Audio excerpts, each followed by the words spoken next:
إن الحمد لله نحمده ونستعينه ونستغفره ونعوذ بالله من شرور أنفسنا وسيئات أعمالنا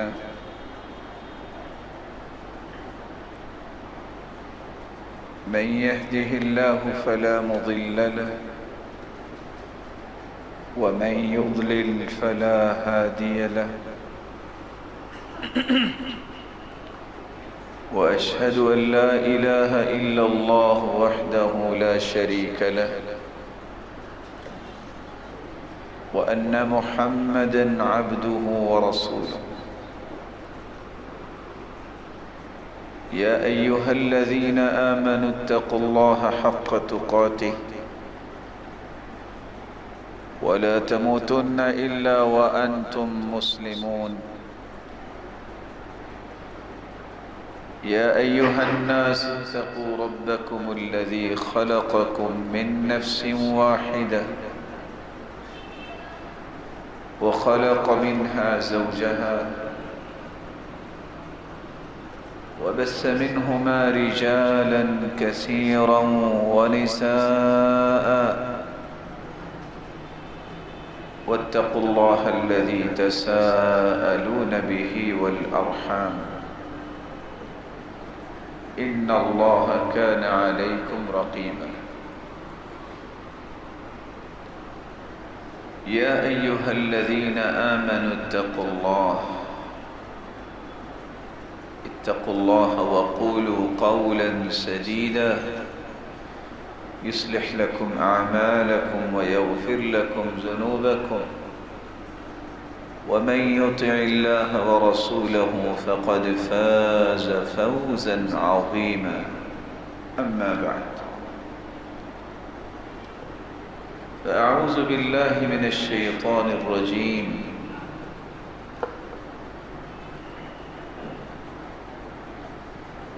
والفجر وليال عشر والشفع والوتر والليل إذا يسر وقال الحق سبحانه وتعالى فصل لربك وانحر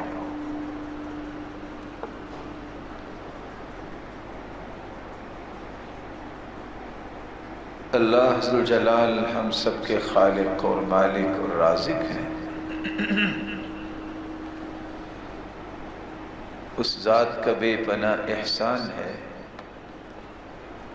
جس نے ہمیں پوری کائنات سے اعلیٰ ہستی کے امتی بنایا اور پھر ہماری رشد و ہدایت کے لیے نوشتہ ہدایت قرآن مجید کو اتارا، جس قرآن مجید کے اندر اللہ ذوالجلال نے متعدد چیزوں کی قسمیں اٹھائی ہیں۔ ان میں ایک قسم یہ ہے، قسم ہے فجر کی اور قسم ہے 10 راتوں کی۔ ذوالحجہ کے پہلے 10 دن جن کا آغاز ہو چکا ہے، یہ اتنے عظیم دن ہیں۔ رسول اکرم صلی اللہ علیہ وسلم نے 3 الفاظ استعمال کیے ہیں، احب الی اللہ، ازکی عند اللہ، افضل عند اللہ۔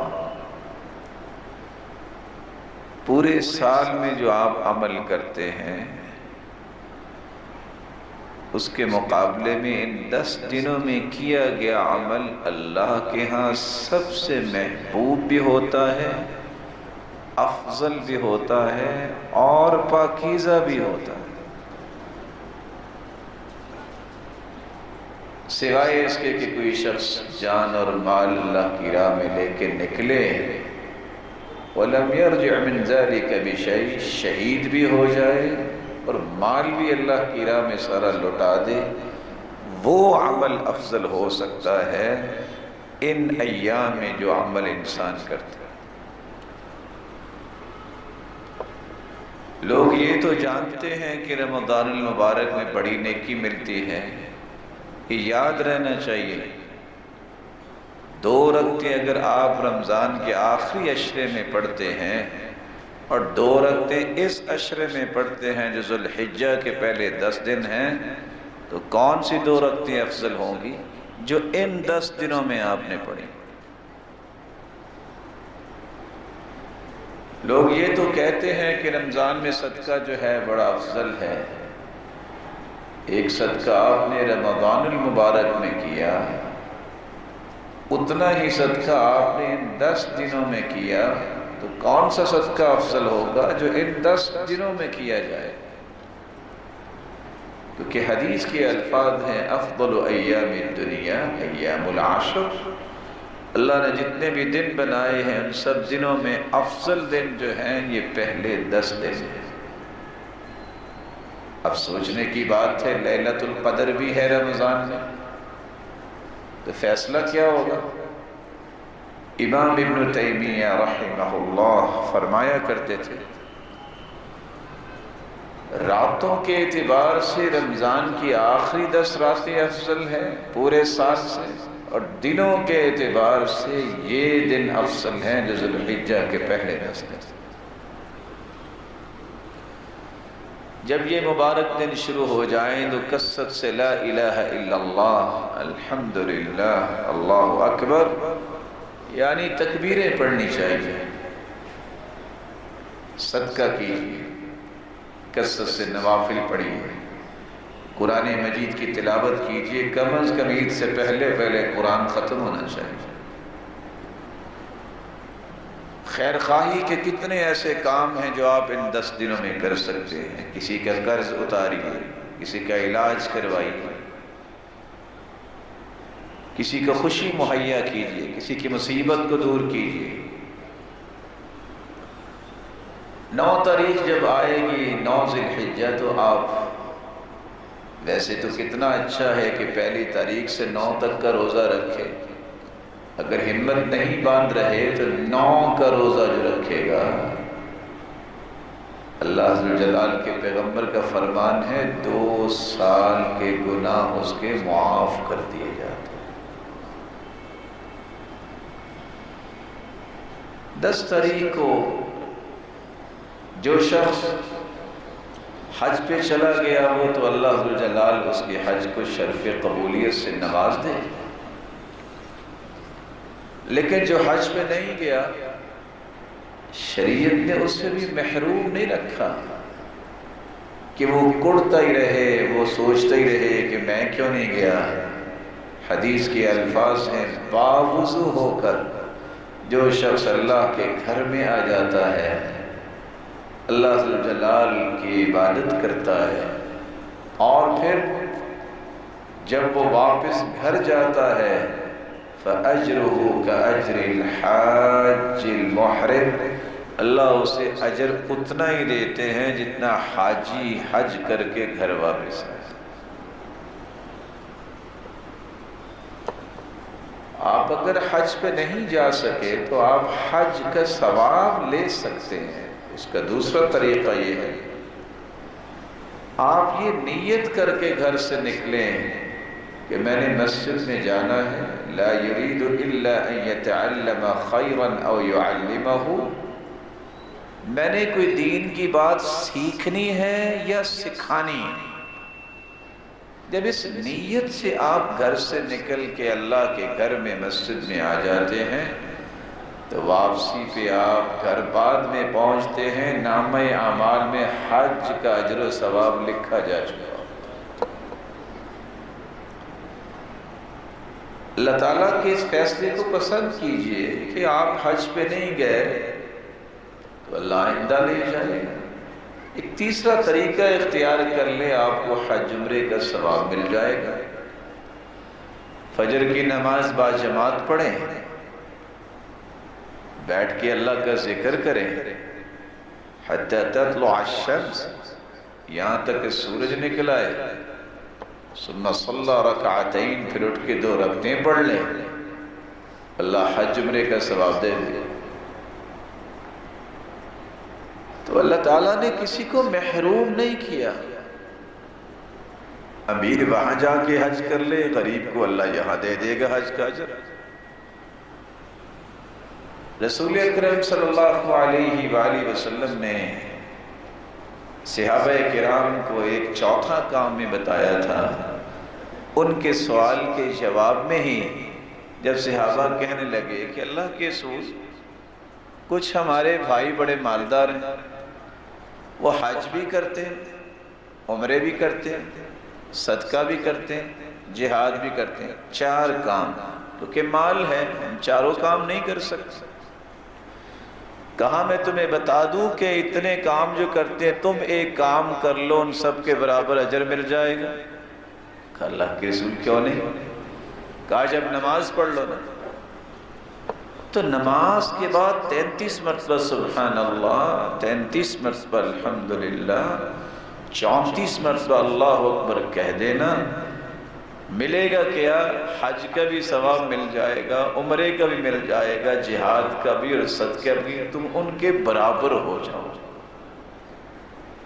تو یہ کام تو ہر جگہ ہو سکتا ہے۔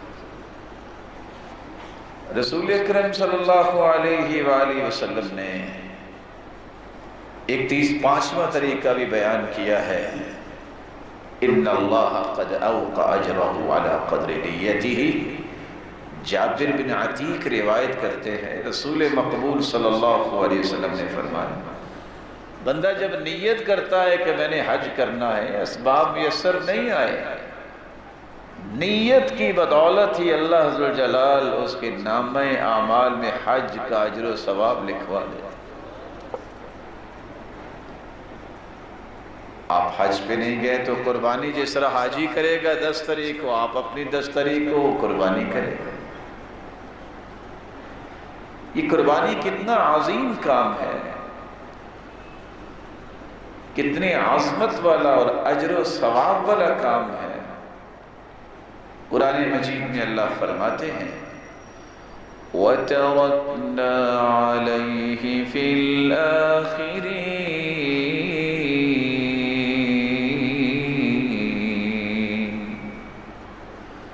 یہ سنت ابراہیم علیہ السلام ہے۔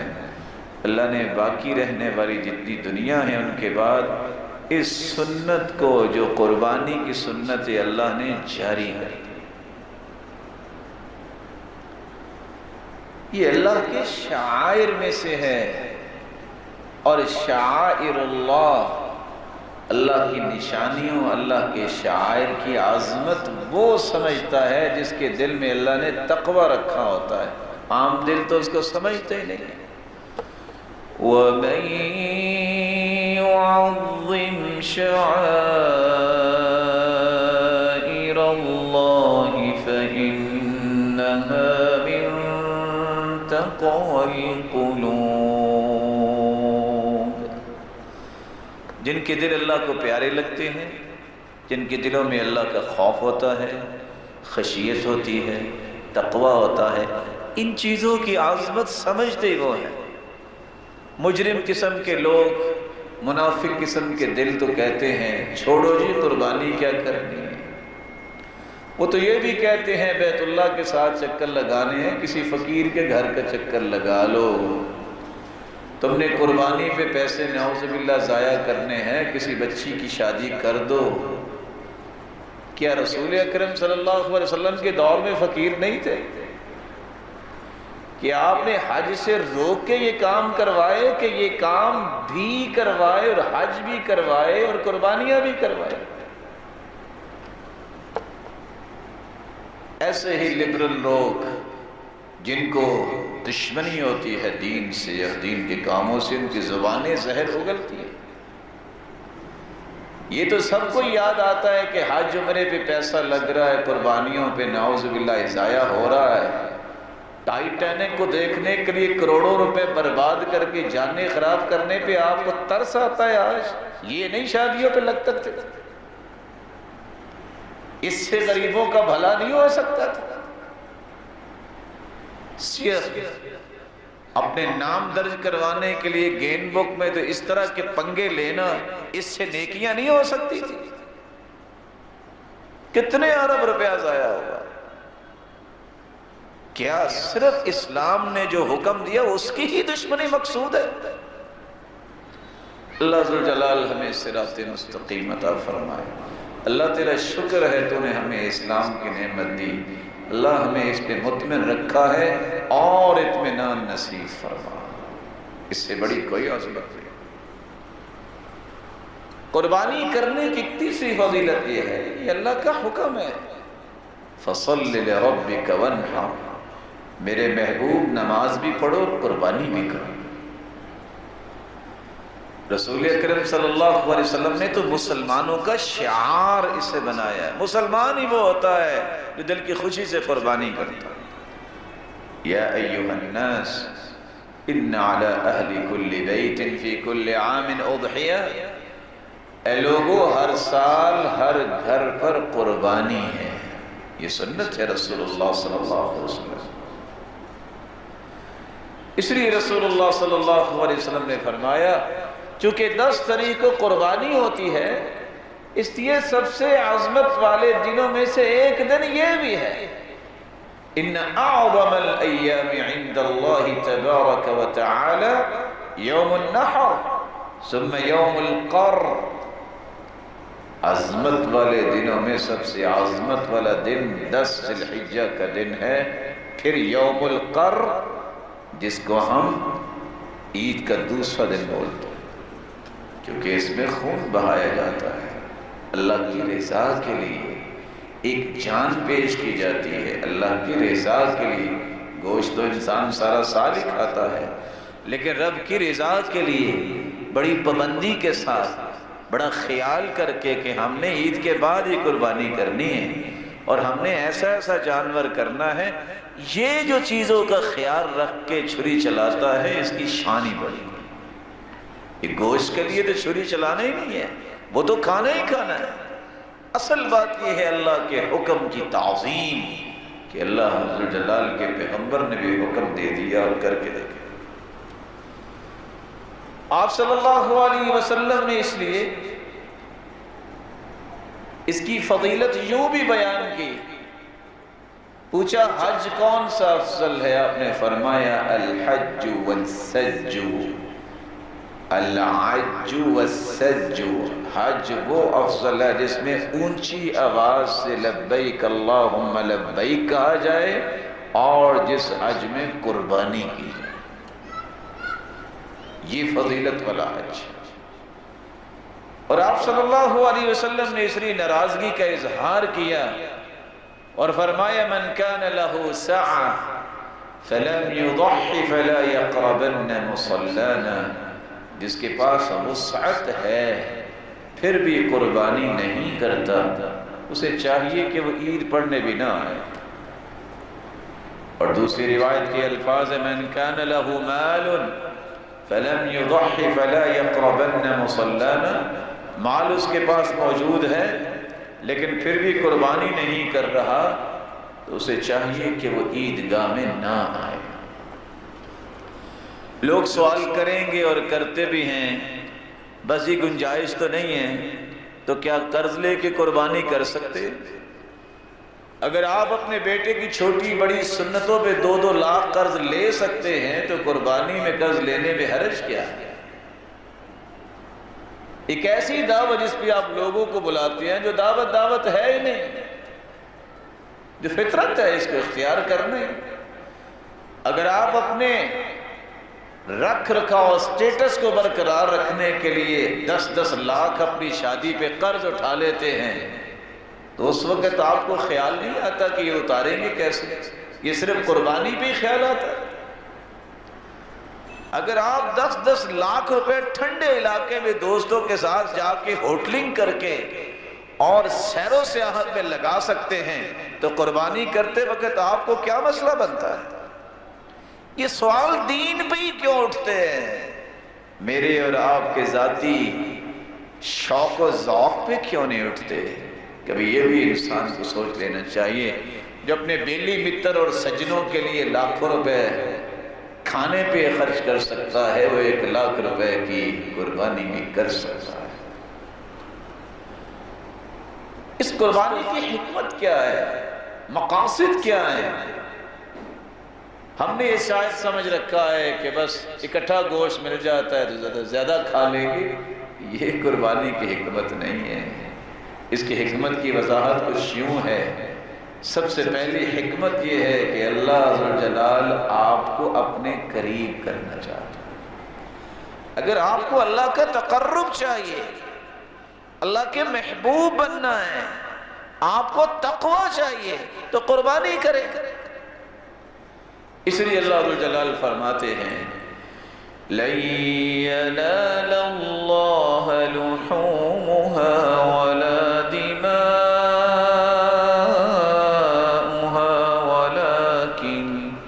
وَلَكِنْ يَنَالُهُ التَّقْوَى مِنْكُمْ.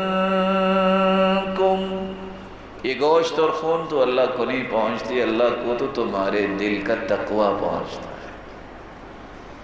تو قربانی کا مقصد اللہ کا قرب حاصل کرنا، اللہ کا تقرب حاصل کرنا، اللہ کا محبوب بننا.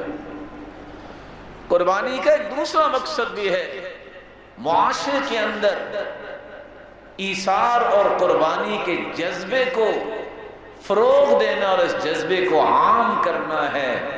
اس لیے اللہ کے رسول صلی اللہ علیہ وآلہ وسلم نے قربانی کا حکم بھی دیا اور کہا کہ اس کے گوشت جو ہے کھاؤ بھی، فقیروں کو بھی دو، محتاجوں کو بھی دو، جو نہیں مانگتے صغیر پوش ہیں ان کو بھی دو، مہمانوں کو بھی کھلاؤ اور رشتہ داروں کو بھی تقسیم کرو. یہ جذبہ، یہ ایثار اور قربانی کہ میں نے اپنی خوشی میں کسی اور کو بھی شریک کرنا ہے، اس جذبے کو پروان چڑھانے کے لیے یہ سنت ابراہیمی کو زندہ کرتے ہیں. اللہ عز و جلال سب کی قربانیاں قبول فرمائے. آپ صلی اللہ علیہ وآلہ وسلم فقراء اور مساکین کے لیے کس قدر رہنمائی دی ہے. آپ نے حکم دیا 63 اونٹ آپ نے قربان کیے اور 37 سیدنا علی رضی اللہ تعالیٰ عنہ کے حوالے کیے، آپ قربان کریں. لیکن ساتھ آرڈر کیا دیا؟ أَن يُقَسِّمَ بُدَنَهُ كُلَّهَا لُحُومَهَا وَجُلُودَهَا وَجِلَالَهَا لِلْمَسَاكِينِ. جب تقسیم کا وقت آئے تو علی ایک بات یاد رکھنا، مسکینوں کو دینا اس کے گوشت، اس کی کھالیں، جانوروں کی جھولیں، یہ مسکینوں اور فقیروں تک پہنچانا.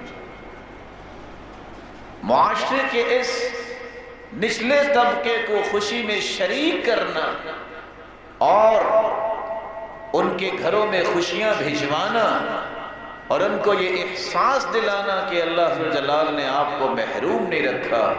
اللہ عز و جلال نے قربانی کا حکم دیا اور آپ صلی اللہ علیہ وسلم نے اس لیے فرمایا تھا کسی کو گوشت ملتا ہے تو وہ خوش ہوتا ہے، کسی کو کھال ملتی ہے فقیر مسکین کو وہ خوش ہوتا ہے. کتنے مقروض کے قرض اترتے ہیں اور حدیث کہتی ہے سب سے پیارا عمل یہ ہے کہ آپ کسی کا قرض اتار دیں. جو کسی کا قرض اتار دیتا ہے یا قرض دیا ہوا ہے معاف کر دیتا ہے، اللہ عز و جلال اس بندے کو عرش کا سایہ نصیب فرمائے. رسول اللہ صلی اللہ علیہ وآلہ وسلم نے اس کی ایک اور حکمت بھی بیان کی ہے. اگر آپ شکر گزار بندوں کی صف میں شامل ہونا چاہتے ہو قربانی کرو. وَالْبُدْنَ جَعَلْنَاهَا لَكُم مِّن شَعَائِرِ اللَّهِ لَكُمْ فِيهَا خَيْرٌ فَاذْكُرُوا اسْمَ اللَّهِ عَلَيْهَا صَوَافَّ فَإِذَا وَجَبَتْ جُنُوبُهَا فَكُلُوا مِنْهَا وَأَطْعِمُوا الْقَانِعَ وَالْمُعْتَرَّ كذلك سخرناها لكم لعلكم تشكرون.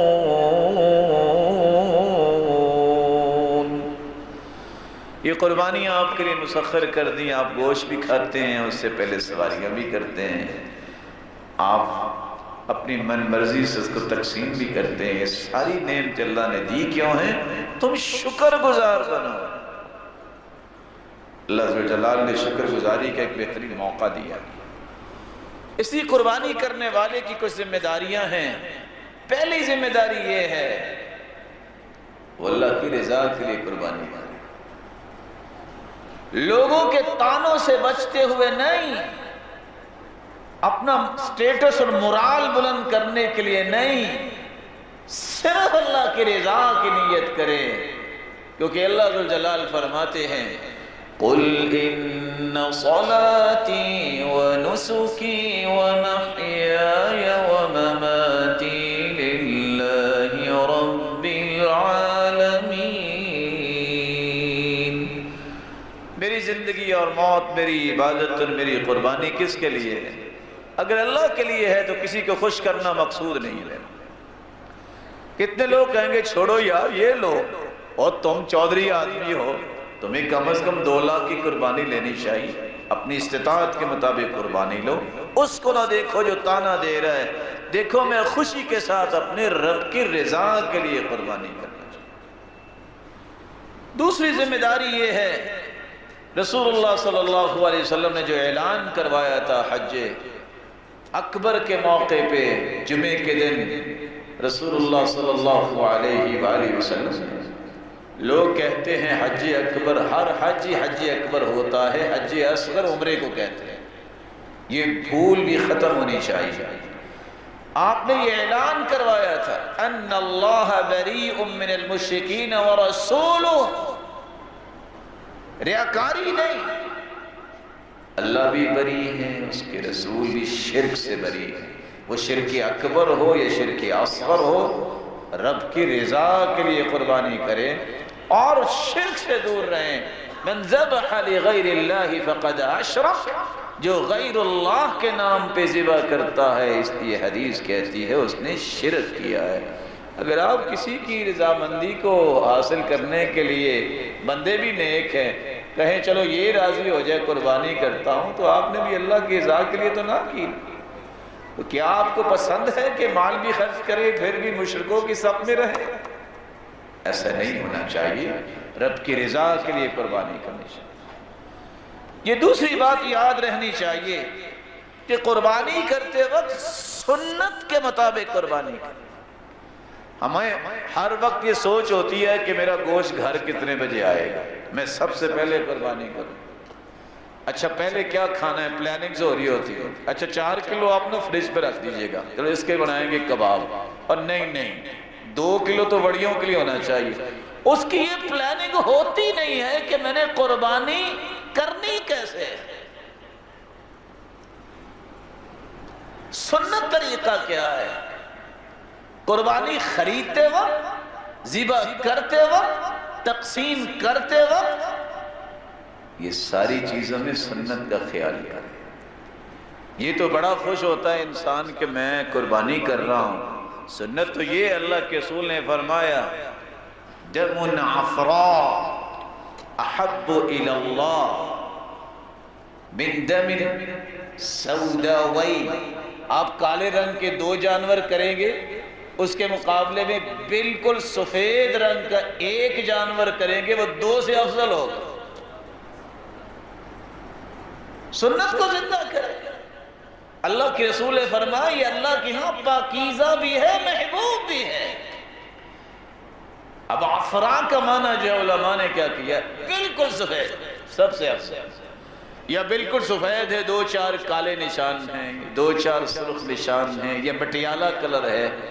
یہ قربانی آپ لیں گے تو آپ قربانی کریں گے تو 1، لیکن افضل کتنی قربانیوں سے ہوگی؟ 2 قربانیوں سے. سنت کے مطابق قربانی کریں، کیونکہ بدعت ہے. بدعتی اگر قربانی کرتا ہے تو اسے یاد رہنا چاہیے بدعتی اس کو کہتے ہیں جو سنت کی مخالفت کرتا ہے. بدعتی کی قربانی قبول نہیں ہوتی، بدعتی کی تو توبہ بھی قبول نہیں ہے۔ ان اللہ احتجب التوبہ عن کل صاحب بدعہ حتی یدعها، بدعتی جب تک بدعت کو چھوڑ نہیں دیتا اس وقت تک اس کی توبہ کو بھی اللہ قبول نہیں کرتے۔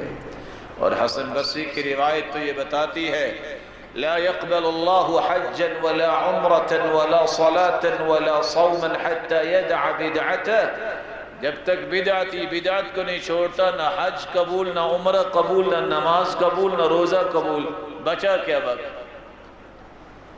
بدعت سے بچیے، پرہیز کیجئے ایسے عمل سے کہیں میرا عمل ضائع نہ ہو جائے۔ تیسری بات بھی قربانی کرنے والے کو یاد رہنی چاہیے، قربانی حلال مال سے کرے۔ یہ چھین جھپٹ کے قربانی لا کر کرنے والا گوشت ہے کھا لے، دھوکے سے قربانی لے لے، کسی بیچارے کو چکما دے کے اور چھوڑے جی آپ اتنے پیسے لے باقی پھر میں کر لوں گا اور ساری زندگی نہ دے۔ قربانی کے لیے حلال مال، صحیح طریقہ، اچھا طریقہ اس کی پسند ہے، تمہاری یہ قربانی پسند ہے، آپ جو اچھے طریقے سے، زبردستی نہیں، زور زبردستی کسی ڈیل میں شریعت نے جائز نہیں قرار دی۔ لا يتفرقن الا عن تراض، یہ حکم ہے دنیا کے اندر، جب بھی تم کوئی چیز خریدو یا بیچو رضامندی سے ڈیل ہونی چاہیے۔ زور زبردستی سے ڈیل کر کے اب قربانی لائے گے، ذرا سوچ لیجئے گا کہ یہ قربانی کیسی ہوگی۔ اللہ کے رسول صلی اللہ علیہ وسلم نے حلال مال کی بات کی ہے، اور نبیوں کو بھی حلال مال کا حکم دیا، اور مومنوں کو بھی۔ ایک بندہ حج پہ بھی جاتا ہے، اگر حلال مال نہیں ہے پہلا قدم رکھتا کہتا ہے لبیک، آواز آتی ہے آسمان سے لا لبیک ولا سعدیک وحجک غیر مقبول، نہ تیری گواہی قبول نہ سعادت تجھے ملے گی اور تیرا حج قبول نہیں ہے۔ پہلے قدم پہ ہی جواب مل جاتا۔ حلال مال ہوتا ہے کہتا ہے لبیک، آواز آتی ہے لبیک وسعدیک، اور ساتھ ہی خوشخبری ہوتی ہے وحجک مبرور، جاؤ میرے بندے تیرا حج قبول ہو۔ رسول اکرم صلی اللہ علیہ وآلہ وسلم نے ایک چوتھی بات بھی سمجھائی ہے کہ قربانی کرنے والے کو رسول اکرم صلی اللہ علیہ وسلم کے سکھائے ہوئے آداب بھی سیکھنے چاہیے کہ کس ادب کو سامنے رکھتے ہوئے قربانی کرنی ہے۔ کون سے آداب ہے؟ پہلا ادب تو یہ ہے کہ آپ قربانی خریدتے وقت کیا کریں؟ آپ کو 4 کام کرنے ہیں۔ قربانی اپنے حلال مال سے لینی ہے، قربانی کا جانور وہ لینا ہے جس کا شریعت میں تذکرہ آگا ہے، 8 ازواج من الضأن 2 ومن المعز 2 قل الذکرین حرم ام الانثیین، وہ اونٹ ہے، وہ گائے ہے، وہ بھیڑ بکری ہے، مذکر اور مؤنث، یہ 8 جانوروں میں سے کوئی جانور آپ نے خریدنا۔ تیسری بات یہ ہے کہ آپ نے اس کی عمر کو دیکھنا ہے، عمر کتنی ہونی چاہیے۔ اگر اونٹ ہے تو کم از کم اس کی عمر تو 5 سال ہونی چاہیے، اور 5 سال میں عموماً وہ دوندہ ہو جاتا ہے۔ گائے مذکر مؤنث ہے تو کم از کم 2 سال تو ہونی چاہیے، بعض علاقوں میں 2 سال کی گائے دوندی ہو جاتی ہے۔ اس طرح بکری مذکر مؤنث ہے تو کبھی بھی دوندے کے بغیر وہ قربانی لگے گی نہیں۔ اور اگر آپ کے پاس بھیڑ ہے یا دمبا ہے، اگر اس کی 1 سال عمر ہوگی ہے تو پھر بھی آپ کر سکتے ہیں۔ یہ شریعت نے اس کا وزن بتایا ہے، لا تذبحوا الا مسنّا، جانور وہ کرو جو دوندا ہو، اور دوسری روایت میں آتا ہے سنیّا فصاعدا، دوندا یا اس سے زیادہ، وہ چوگا اور چھگا بھی ہو سکتا ہے۔ الا ان يعسر علیکم، اگر مشقت نہیں مل رہا تو فتذبحوا جزعة من الضأن، تو پھر آپ جزا بھی کر سکتے ہیں، بعض علماء نے کہا ہے کہ جزا اونٹ اور گائے اور بھیڑ کو بھی شامل ہے، اور بعض نے صرف دمبے اور بھیڑ کو ہی اور چھترے کو ہی سمجھا ہے۔ اس لیے 1 سال کا اعلان آپ نے دوبارہ کروا دیا، فرمایا ان الجزع یوفی مما یوفی منہ السنین، جس طرح دوندا لگ جاتا ہے 1 سال کا چھترا اور بھیڑ بھی اس کو قربان عام کر سکتے۔ آپ کو 4تھا ادب بھی یاد رکھنا ہے، یہ جتنے جانور آپ نے اونٹ مذکر مؤنث، گائے مذکر مؤنث اور بھیڑ بکری مذکر مؤنث خریدنی ہے، 4 عیبوں سے وہ قربانی پاک ہونی چاہیے۔ ایسا لنگڑا جانور نہ لیجئے گا جس کا لنگڑا پن واضح ہو، ایسا بیمار جانور نہ لیجئے گا جس کی بیماری واضح ہو، ایسا کانا جانور جس کا کانا پن ظاہر ہو۔ اس کا مطلب ہے نبینی جانور تو کرنا ہی نہیں، اگر کانا پن واضح ہے تو وہ نہیں ہوگا تو نبینا کیسے ہو؟ اور ایسا جانور جس کے دماغ ہی نہیں ہے، اس کو چلاؤ دائیں اور وہ بائیں چلتا